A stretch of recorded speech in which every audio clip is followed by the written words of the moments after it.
encerrado com êxito a viagem e concluído o bom combate.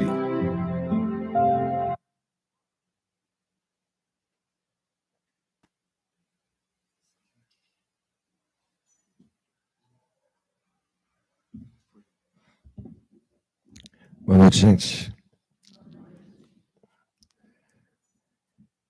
Nós trouxemos aqui esse título, né? Mistérios Revelados, por conta de que mesmo nós espíritas e aqueles que o são, espíritas já há mais tempo, né?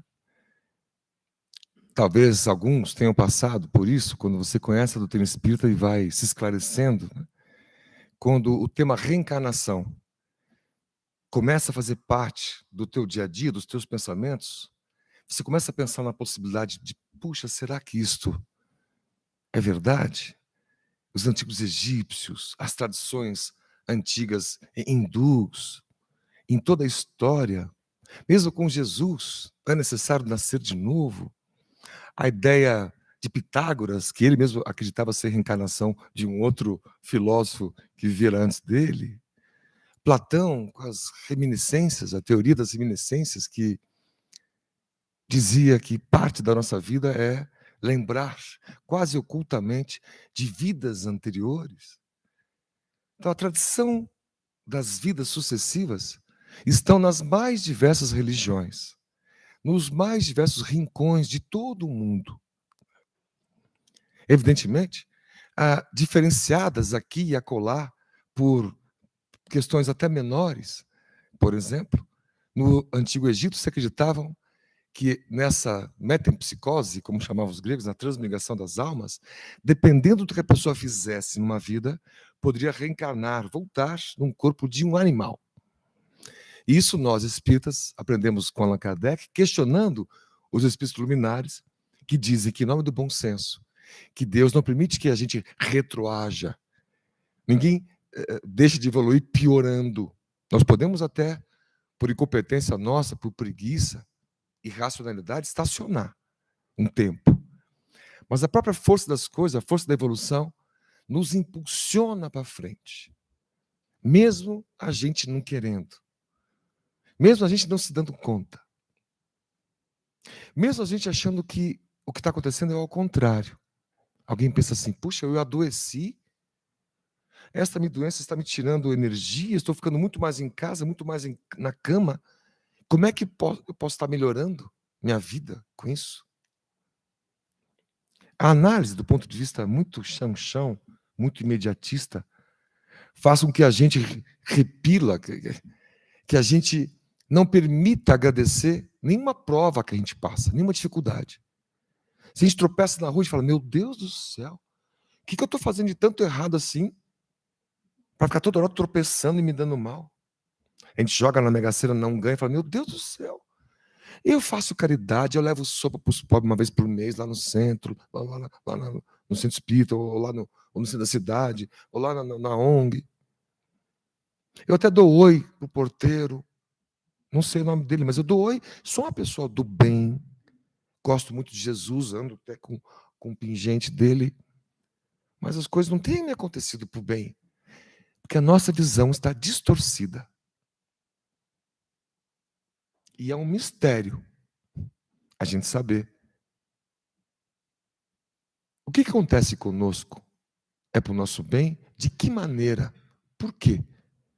As coisas que acontecem comigo, minhas dores, sofrimentos, as pessoas que me traíram, as pessoas que me maldizeram, no meu emprego, no meu trabalho, no meu dia a dia, na minha própria família.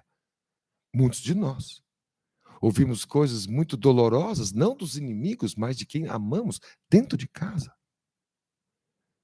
Muitos de nós.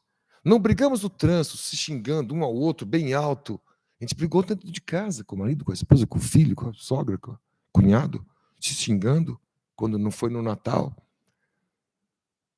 E a gente passa a achar que as coisas que vão acontecendo na nossa vida são ao acaso, que estão aí para nos atrapalhar. Quando às vezes um pai, o Criador, Deus, nosso Criador, nos deixa de cama um pouquinho, que é para a gente achar um tempo para refletir a nossa própria vida. Às vezes o pai tira a nossa energia um pouquinho, para a gente dar valor a outras coisas que a gente não está dando. Às vezes o nosso Pai, nosso Criador, em nome do seu Filho maior, nosso modelo e guia, Jesus, cuja essência da mensagem passada aos discípulos e aos séculos até chegar na gente é: busqueis a vida espiritual. Aprender a olhar o próximo com carinho, mesmo esse próximo sendo muito diferente de você.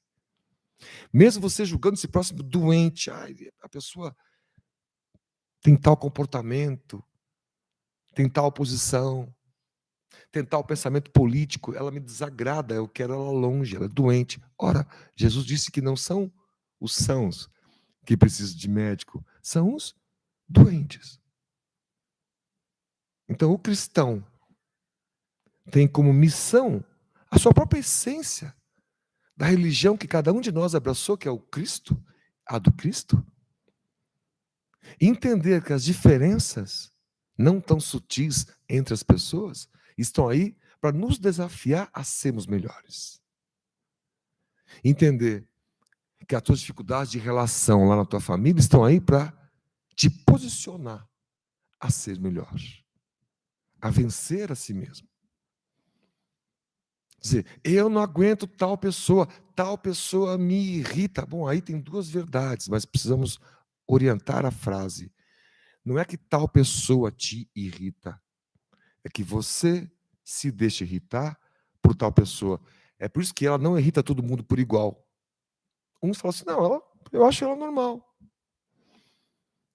Outros até amam a pessoa. Não, ela não é irritante, ela é adorável. Mas para alguém ela é irritante. Porque é a gente que decide o que a gente sente. É a gente que decide que tipo de doença a gente abraça, espiritualmente falando. Inconscientemente falando. Nossos pensamentos, nossos gestos, nossas dores. Por exemplo, uma coisa que adoece muitas pessoas, quase inconscientemente. Mesmo elas não tendo feito nada de errado. Num exemplo, a pessoa sofre alguma coisa que a magoou muito, uma traição, e não consegue perdoar. Tenta tolerar, mas não consegue esquecer. Quem alimenta a dor, a raiva, cada vez que lembra daquilo, lembra com raiva, passa 1 ano, 2 anos, 10 anos, lembra com raiva da pessoa. A raiva está em si, é você que está originando esse sentimento. É ele quem está te atrapalhando. Então, quando Jesus dizia, perdoai sempre, 70 vezes, 7 vezes, era quase uma frase de um médico solar, que ele é para nós, para dizer, não adoeça. Não guarde esse rancor, porque é você que vai adoecer. Não guarde essa raiva, não fique manipulando essa ira. Se acalme, busque isso. A gente guarda rancores por anos, guarda mágoas por anos, ou ansiedades. Entra no colégio, sonha em fazer faculdade, aqueles que têm oportunidade, lá na vila quase ninguém tem, não sabe escrever com 16 anos, como é que vai entrar na faculdade? Tem FIES, por que o jovem não faz? É vagabundo, ele não sabe ler. Essa é a nossa sociedade. Mal sabe ler com 16 anos, com 15 anos. Nossas escolas não permitem. Há muito espaço para a gente trabalhar e amar o próximo, mas a gente não tem muito tempo. Não tem que pagar nossas contas. Eu tenho meu emprego, eu tenho meu marido, eu tenho meu filho, eu tenho as minhas coisas. O meu ego é a minha vida. O meu ego, lê-se, o meu egoísmo. Que para Deus, o outro jovem também é teu filho. A outra criança também é tua filha. Vocês viram nos jornais nos últimos dias, a última estatística, da quantidade em milhões de crianças com 8, 9 anos, e quem nos conhece aqui da Casa Espírita, que nós frequentamos há 20 anos aqui no Caminhos, né?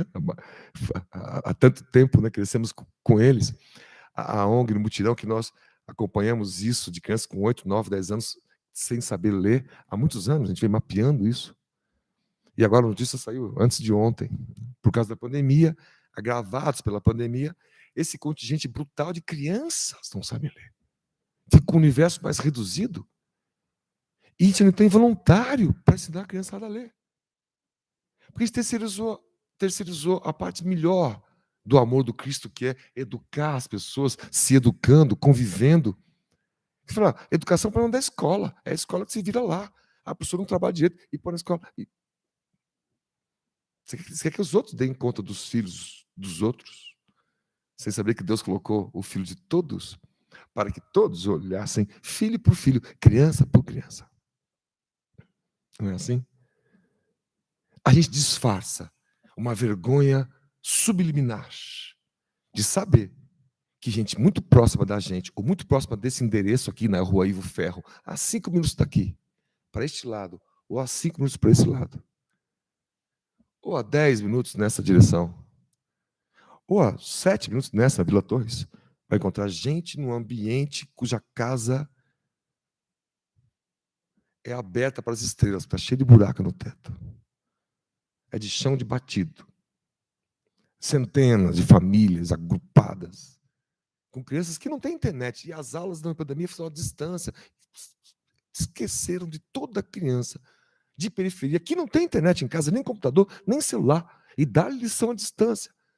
Ninguém está nem aí. E eu não tenho tempo, eu tenho conta para pagar. A hora que me sobra um tempinho, eu vou lá assistir uma palestra, tomar um passo para me renovar, e eu volto para a correria do dia a dia. Jesus não falou para você correr no dia a dia. Falou para você amar as pessoas. Fazer tudo com temperança, com mansuetude. E fizemos essa longa introdução, pedindo licença aos amigos pela introdução mais longa, para dizer que vivemos tempos confusos. Né? As pessoas estão com um índice de medo do que vai acontecer muito grande. Até é natural, por conta de tantas notícias, e notícias truncadas. Tem gente que tem medo da doença, outro tem medo da cura, o outro tem medo desse partido, o outro tem medo daquele outro partido. Tudo meio confuso, gente, tudo meio parecida. Muita gente de todos os lados que enriqueceu na política, a gente defende isso. E ai de se falar o contrário. E Jesus na minha vida? Não sei que momento que eu ponho ele. Aquele Jesus que tem uma passagem famosa, que é da mulher adúltera, que a gente lembra, né? Atire a primeira pedra, aquele que tiver sem pecado. Nós brincamos com essa frase, dizendo que se Jesus estivesse hoje, ele diria assim, atire o primeiro post, aquele que tiver sem pecado. Porque o que a gente posta de coisas assim, derrotistas, né? Ou sempre acusando alguém, sempre apontando alguém. Eu sempre tenho uma solução para o outro, para o país e para a minha vida. Não sei, porque eu estou na correria danada. Não é isso? Dragado pela rotina, pela correria, eu não me dedico tempo a entender quais são os mistérios que a doutrina espírita nos ajudou a desvendar, que Jesus nos ajudou a desvendar. Então, aqueles de vocês, se há alguém aqui, que tem seus conflitos internos, suas preocupações, seus medos, suas tristezas, até que vire depressões, que é uma segunda pandemia, uma cortina atrás da pandemia do vírus, é a depressão, que é o medo do que vai acontecer. A notícia é, para que nos console, que Jesus vivenciou com os discípulos, vendo este tipo de receio, de insegurança, de medo neles, nos discípulos. Depois da morte do Cristo, se a gente acha uma ideia de que os discípulos estavam unidos, fortes, para propagar a ideia do Cristo, estamos equivocados. Eles estavam perdidos. Pedro não sabia o que fazer. Estava acabrunhado. Falou assim, vou voltar para Cafarnaum, vamos pescar, comer. E fizeram isso. Chutando pedrinha, entristecido. Está no Atos dos Apóstolos. E o livro de Valdo Franco, para Amélia Rodrigues, conta detalhes dessa passagem, que é curiosíssima. Pescando com alguns outros, acho que André. Com dificuldade, ele vê alguém chegar perto da praia. Esse alguém, depois da morte do Cristo, prepara um peixe, provavelmente um peixe na brasa, um peixe na telha, como tem hoje em dia e como tinha naquela época. Faz um sinal para eles. Quando Pedro olha mais perto, reconhece Jesus. Vai, ansioso, né? Até a beira da praia, com os peixes. Dali já tem Jesus, já tinha colocado um peixe na brasa. Olha que interessante. Vai recebê-los. Pedro caminha, Jesus caminha especificamente para Pedro, o abraça e diz: Pedro, tu me amas? Ele, sim, Senhor. Jesus vendo Pedro em conflito, sem saber o que fazer, né? Jesus pergunta segunda vez: Pedro, tu me amas? Sim, Senhor. Então apacenta minhas ovelhas. Jesus dizia. Perguntou a terceira vez: Pedro, tu me amas? Ele falou: amo, mestre. Então apacenta as minhas ovelhas, acalme as minhas pessoas, né? Nosso povo. E a curiosidade é que Pedro não se recuperou, não se perdoou quando ele negou 3 vezes Jesus na noite da crucificação, cuja história nós conhecemos, né? Ele negou 3 vezes. Jesus pergunta 3 vezes, como se fosse aquela reafirmação por 3 vezes, o tivesse quitado, né? E Jesus confirmou, ele, olha, não se preocupe, estou aqui do teu lado. Vai vencer os percalços. Ele sai renovado dali, volta a Jerusalém e constrói a primeira ONG que se tem notícia, que chama a Casa do Caminho, que está em Atos dos Apóstolos, está em Obras Espíritas. Alguns discípulos, Tiago, menor, alguns outros, né? André, Filipe, João, por ali, Pedro, as esposas cuidando da horta, cuidavam de quem passava doente, de quem não tinha abrigo, quem estava enlouquecido, os dramas espirituais, os medos, as angústias, que as pessoas tinham esse desconhecimento, não sabiam o que ia acontecer, era tudo um mistério.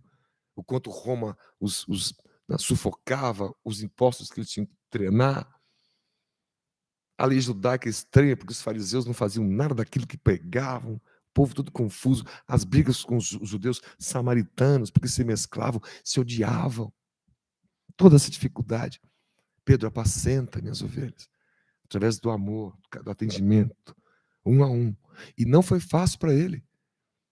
Já contamos até aqui na casa, que uma vez que um algoz, na época de Jesus, apareceu na casa do caminho, Pedro olhou, viu o cara e falou: não vou atender. Esse cara bateu em Jesus, no mestre, fez sangrar durante a Via Cruz, não vou atender. Eu fico pensando, eu também não atenderia. O cara bateu em Jesus, aparece lá, me ajuda aí. Eu não, você bateu em Jesus, eu não vou te ajudar. Não é o nosso instinto assim, né? Jesus aparece vindo de uma luz da salinha de madeira. Fala, Pedro, é exatamente essa a nossa missão. É exatamente esse o exercício. Esse é o exercício dos mais difíceis, mas está dentro da essência do que somos. É amar os inimigos. Porque através dessa força, desse amor aos inimigos, o inimigo deixa de ser inimigo, ele vai entender. Pedro reluta, mas aprende a lição, se emociona na porta, e o antigo algoz, atendido ali, judiado pela vida, pelos efeitos de tudo que havia causado, é atendido por Pedro, depois se torna um bom amigo, depois se torna um voluntário e passa a morar na casa do caminho e atravessa as décadas assim. Então, quando você escuta por aí, o poder do amor. Sim, mas essa frase ficou tão desgastada, até pelas telenovelas estranhas, esquisitas, que ultimamente, nos últimos 50 anos, andam aparecendo nas televisões. Não é o poder desse amor externo, esse amor pela fisionomia, o amor forma, não. É o amor essência, é o amor sentimento, é o amor conteúdo. É o amor que, se você atende uma criança, você sabe o nome dela, o sobrenome, sabe onde mora, você convive. Você não despacha no Natal dando brinquedos e sumindo, nem no sinal de trânsito, fecha o vidro, dá um troço e some. Como estamos aqui na Casa Espírita agora faz pouco tempo, né, como exemplo. O cristão que está com a essência de Jesus, para ele não tem mistério. Tem alguém no semáforo, eu vou até o semáforo. A pessoa com aquela placa, estou com fome, e eu não tenho dinheiro nenhum. Eu digo a pessoa, o cristão nesse sentido. Mas não tenho medo de dizer, querido, não tenho recurso, mas eu queria te dizer um bom dia, queria te dar um sorriso, dizer para você força. Pode ver que quem de vocês já experimentou fazer isso, a pessoa diz, poxa, obrigado, vai com Deus. Geralmente não conversa conosco, a gente faz natural, são o dia a dia. Qual é a nossa postura? Como é que a gente age? Como é que é a nossa postura? Como é que a gente age? E a essência de hoje é descobrir, pensar nisso. Também os discípulos tinham suas dúvidas, seus anseios, suas perturbações. Tinham coisas que eles não sabiam, para eles eram misteriosas. Muitos não entendiam o reino de Deus, a vida eterna que Jesus falava. Os discípulos não entendiam. Tem histórias em Atos dos Apóstolos que refletem isso. Até contamos antes de ontem, numa outra casa, que quando Jesus foi crucificado, horas depois, 2 dos discípulos, não dos 12, mas que já caminhavam com Jesus, saíram de Jerusalém, foram a caminho de Emaús, uma cidade perto, desesperados, dizendo: meu Deus, a gente passou anos acreditando nesse Senhor, Jesus, que disse que ia implantar o seu reino de amor, mas ele foi crucificado, julgado, e mataram ele. Então, estavam perdidos, com medo. De repente, alguém começa a caminhar perto deles. Eles começam a conversar, não reconhecem quem é. Essa pessoa pergunta por que eles estão tão aflitos. Eles contam: você não viu? Todo mundo viu. Onde é que você estava que você não viu? Aí falaram do mestre e tal. De repente, com o tempo, eles vão ouvindo as palavras doces daquela pessoa e reconhecem Jesus. Você vê que esses discípulos estavam achando que Jesus ia assumir o poder ali, expulsar Pilatos, entrar com um cavalo branco em Jerusalém. Não, cavalo branco Pilatos tinha. Rico, morava no norte de Jerusalém. Jesus entrou pelo sul, em cima do jumentinho, que é para mostrar exatamente que não são os valores materiais que nos impulsionam para frente. Nós vamos repetir.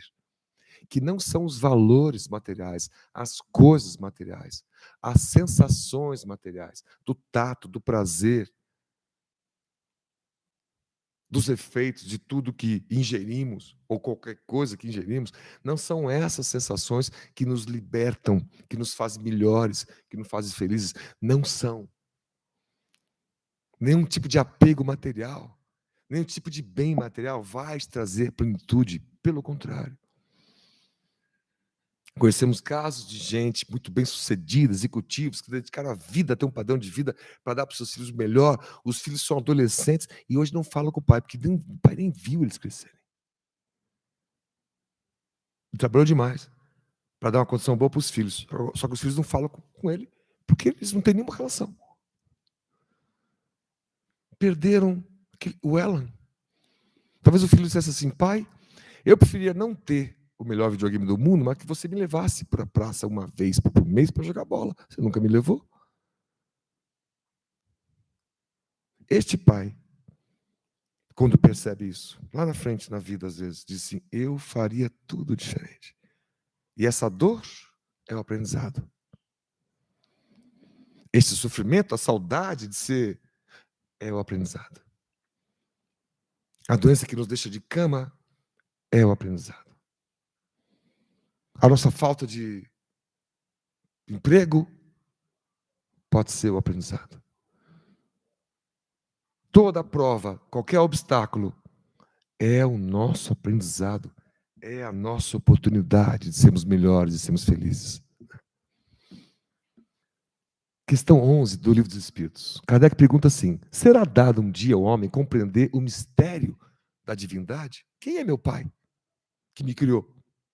Resposta dos Espíritos: quando não mais tiver o espírito obscurecido pela matéria. Quando, pela sua perfeição, se houver aproximado de Deus, ele o verá e o compreenderá.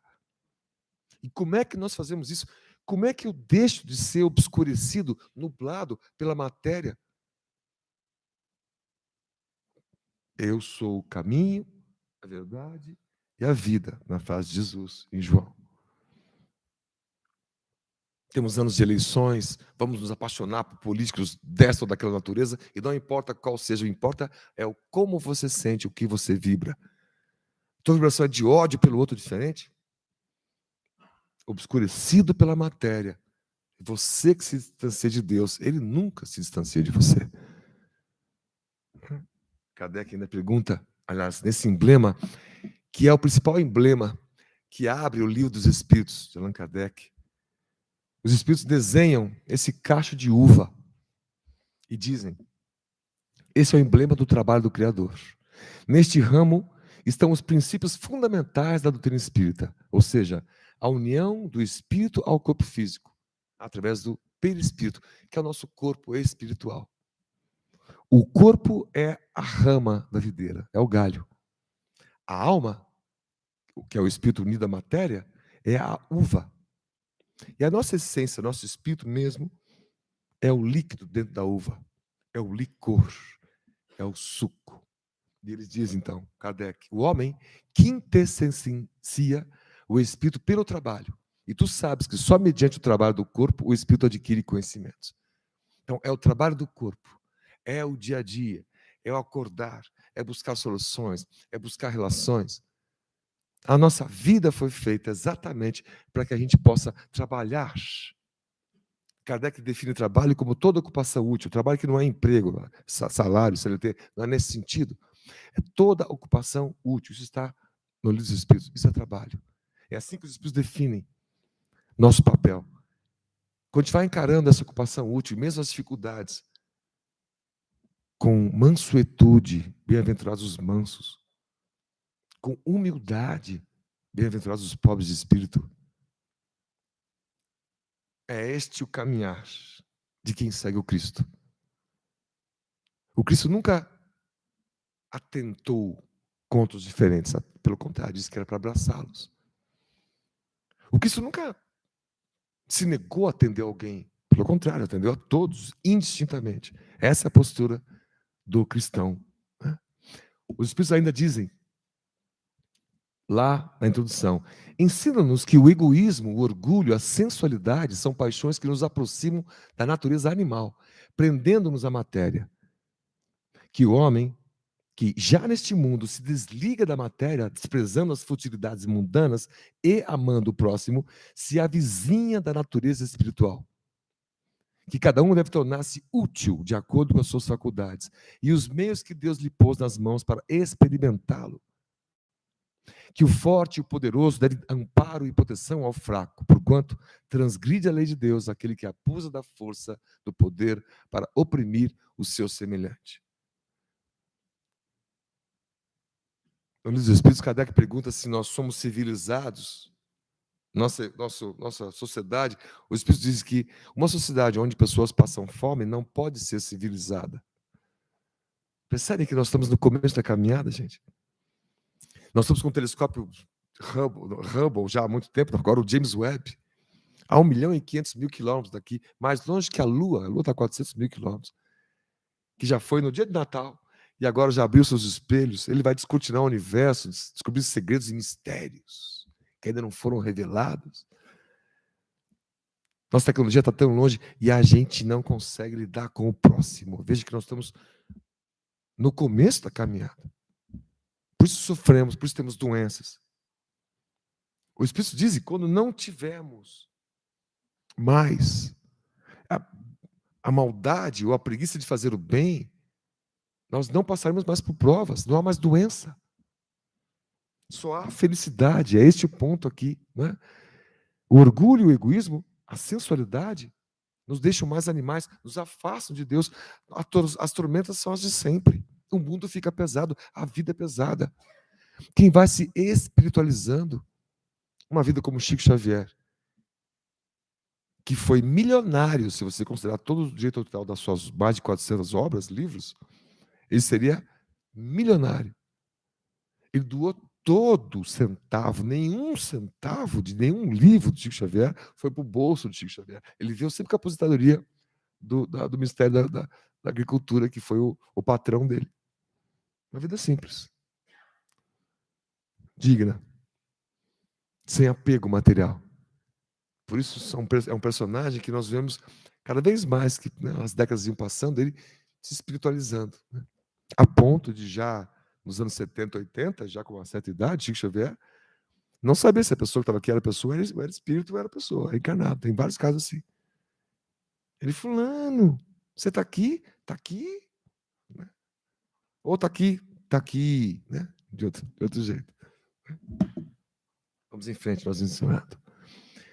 Ainda no livro dos Espíritos, lá no Prolegômenos, logo depois da introdução, tem o orgulho e a ambição serão sempre uma barreira erguida entre o homem e Deus. Quanto mais eu quero, quanto mais eu quero. Você quer este ou aquele? Quero ambos. A palavra ambição, né? Vem daí. Você quer um emprego ou um carro? Quero ambos. Você quer um marido ou uma casa? Ambos. Você quero tudo que eu puder. Alguns dizem assim, a vida é curta. Tem que aproveitar ao máximo. Frase dos jovens por aí. Tem um monte de jovem por aí, YouTube, que vai sendo preso porque tá falando uns absurdos na internet, porque são despreparados do ponto de vista do Cristo. São pessoas muito legais, inteligentes, muitos. Mas as pessoas nas últimas décadas foram cansando de nós adultos. As crianças foram vindo os pais indo para a igreja, ou para o centro espírita, ou para o templo religioso. Voltam, e os pais se batendo, se gritando. A criança vai pensando, vai pensando. A criança vira jovem. A mãe fala, filho, está na hora de você ir para a igreja, ou lá para o centro espírita. Ouvir um pouco de Jesus. O filho fala assim, eu não. Você e o pai ouvem há anos, isso fala há anos, e todo fim de semana esse monte de xingão com o outro. Se Jesus não ajudou você, não vai me ajudar. Não é assim?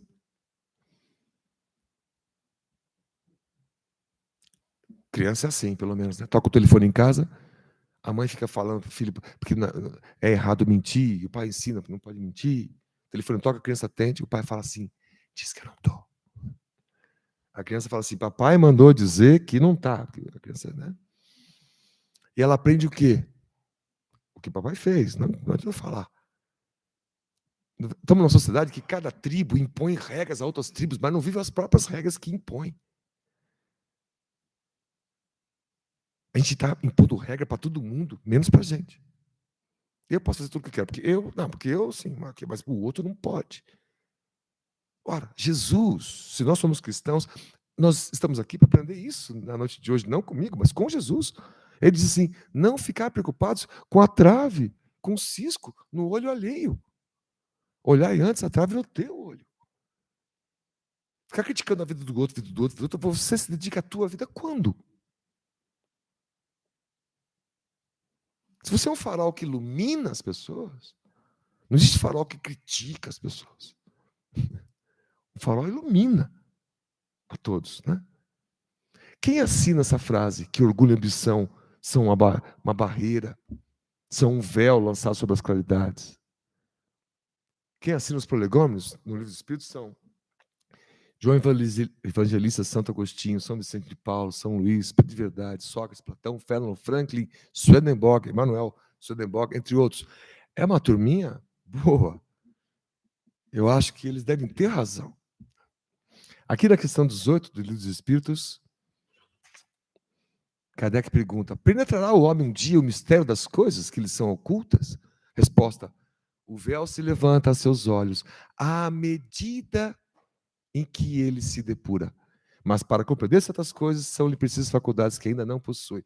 De novo, o ponto que nós estamos querendo comprovar com os amigos aqui.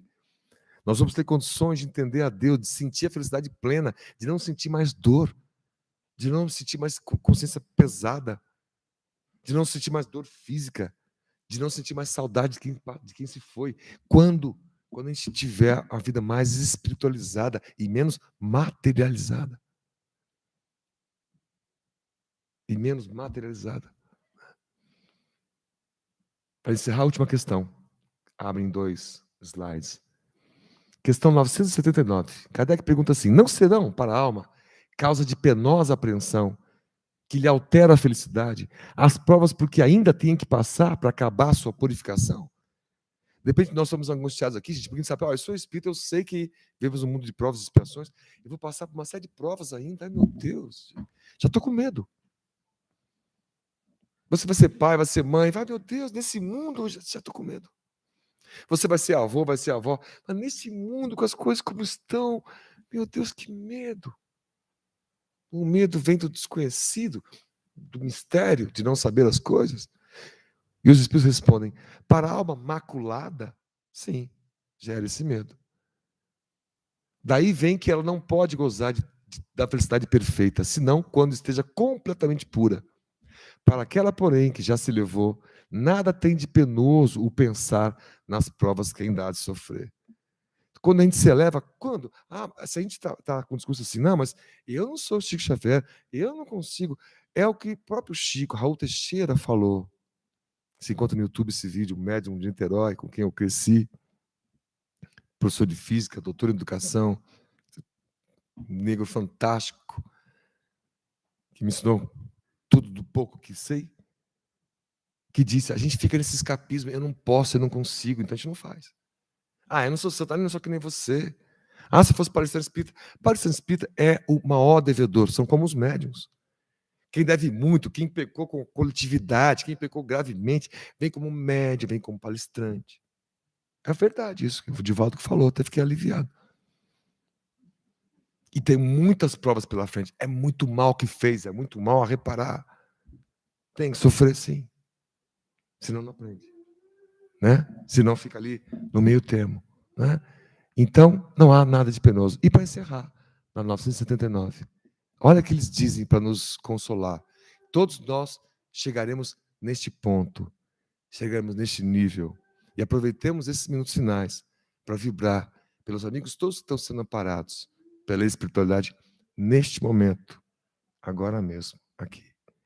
A notícia consoladora é: goza da felicidade a alma que chegou a um certo grau de pureza, domina um sentimento de grata satisfação, sente-se feliz por tudo que vê, por tudo que a cerca. Levanta-se-lhe o véu que encobria os mistérios e as maravilhas da criação, e as perfeições divinas em todo o seu esplendor lhe aparecem. Quando a gente começar a olhar a vida do ponto de vista espiritual, saber que teu pai, tua mãezinha que já se foram, teu avô, tua avó, continuam vivos e muito mais próximos de você do que você imagina. Teu filho que se foi, a outra que partiu. O antigo amor que ainda existe, mas o tempo separou. Só ficou a sensação da raiva, das traições, dos pruridos, das dificuldades. É a notícia do século. É a notícia que vem revelar para acabar com os mistérios. Ame. Porque amando você supera essa dor. Não carregue, não vibre mal, não guarde mal com ninguém. Porque sendo mais leve, a gente volita por sobre os obstáculos. Sejamos mais otimistas e entusiasmados com a vida. Entusiasmo em dentro dos teus. É Deus. Entusiasmo é Deus dentro de você. Já o desânimo, de ânimo é alma. O desânimo é alguém que está sem alma. Como um desenho animado, parado no pause, sem vida. Nós somos mais do que isso. E como disse Jesus, nós somos estrelas. Sede perfeitos, porque perfeito é o vosso Pai celestial, que está nos céus, olhando por cada um de nós. Não há órfãos no universo. A hora chegou. Na verdade, a hora já está passando desse novo mundo que está se avizinhando. A gente está vendo as coisas acontecendo por aí. O mundo em polvorosa, isso foi previsto pelas tradições espiritualistas. Você pode encontrar isso com Allan Kardec, na Obras Póstumas, Allan Kardec no livro A Gênese, as entrevistas de Chico Xavier de 50 anos atrás, lá nos anos de 69 e 1971, já alertando para as mudanças que o mundo ia passar, e ipsis litteris o que ele disse. Até quando ele fala que o homem teria as estações na Lua, muita gente achou loucura. Em março, agora, mês que vem, a NASA manda a sua nave que vai voltar a habitar, a construir espaços na Lua, estações espaciais. Como ele disse, nós estamos caminhando rumo às estrelas. E as estrelas pedem que a gente caminhe espiritualmente, que deixemos de rastejar pela matéria, de disputar a última bolacha, a última poeira de alimento, que possamos ter como prioridade o outro, e a criança, e o próximo. E se a gente tiver dificuldade de entender quem é o próximo que eu devo amar, essa foi a mesmíssima pergunta que os discípulos fizeram para Jesus. Para encerrar, nesta última passagem que sempre contamos, estava um rabino, estava um sacerdote, os discípulos e o povo em volta do Cristo. E um dos rabinos querendo pegar alguma coisa que ele pudesse flagrar um desvio nas normas judaicas. E pergunta: qual é o maior mandamento, Rabi? Ele fala: tu sabes, amar a Deus sobre todas as coisas, na lei de Moisés. Só que ele acrescenta: e ao próximo. Um discípulo pergunta então: mas mestre, como reconhecer quem é o próximo? A gente seleciona, né? Eu amo o próximo, eu amo meu filho, eu amo minha mãe, eu amo minha esposa, eu amo meu marido. Sim, eu amo, viu? Eu amo muito. Teu vizinho, eu odeio aquela pessoa, é muito chata. Teu chefe, odeio a pessoa muito chata. Amar os que já são amáveis, que mérito há? O instinto já ama. Jesus conta em Santo. Descia para os discípulos, descia um homem de Jerusalém a Jericó. Foi machucado, assaltado, batido. Né? Ele fala, passa um rabino e nada faz. Ele fala isso, gente, na frente do rabino. Né? Passa um sacerdote e nada faz. Ele fala isso na frente do sacerdote. Passa, porém, um samaritano provocativo. O samaritano é esse povo que eles tinham um ódio, ficavam mais ao sul. Né? A história conta os motivos desse ódio todo. Desviavam o caminho para não passar pela Samaria. Jesus passou pela Samaria de propósito para falar com a mulher samaritana no poço de Jacó. E passou o samaritano e atendeu a pessoa. Cuidou-lhe das chagas, deu de beber, levou ele para sua casa, deu estadia, dormiu lá, no estábulo. No outro dia deu umas moedas e a pessoa seguiu viagem. Como se fosse hoje em dia.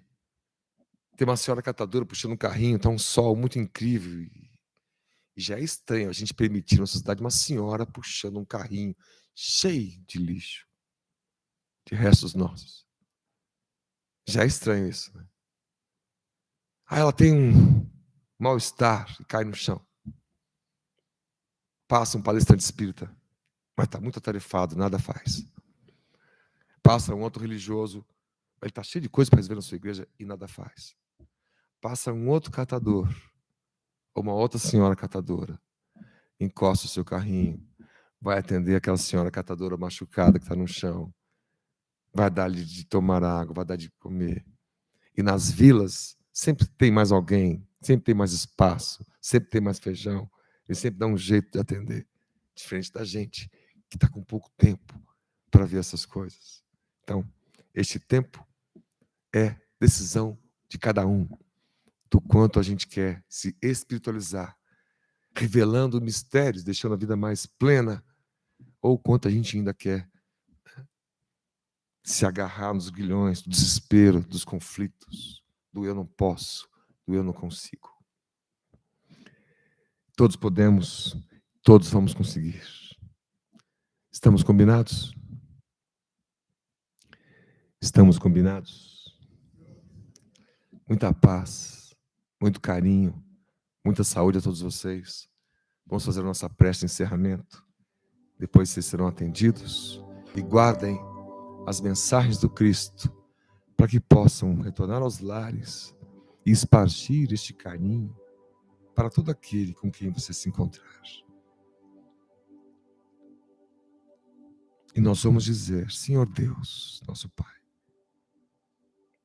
Criador de todas as coisas, eu rendi, nosso Senhor, através do Teu Filho dileto, Jesus, o Cristo, a quem pedimos, Jesus,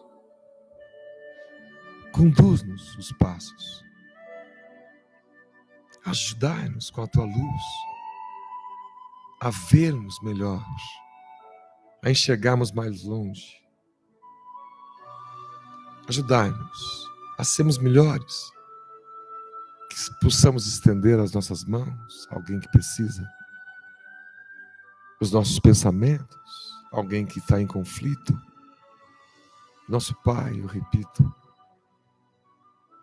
nós queremos declarar o nosso amor eterno, imenso, mas pedir perdão, porque penso que temos tantos desafios, tantas faltas, tantos erros que cometemos e que repetimos, e dos quais nós pedimos, Pai, perdão.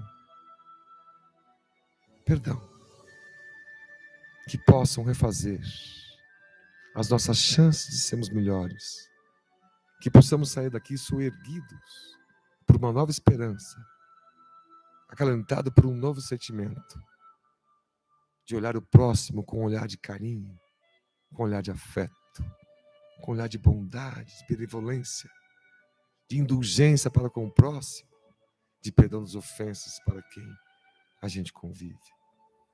Nós pedimos, Jesus, as energias e a luz que possam cobrir os nossos políticos, os nossos líderes, de todo canto, de todo teor, que possam pensar que acabar com um pranto daquele que chora num rincão, numa favela, numa comunidade, é a missão de cada um, de fazer com que todos possam caminhar em paz, caminhar pela luz, caminhar em teu nome, Jesus, seguindo-te os passos. Abençoa-nos, cada um de nós que aqui estamos, em especial e primeiro, abençoa cada criança que neste país luta para viver e crescer. Sê conosco hoje e todo sempre. Que assim seja.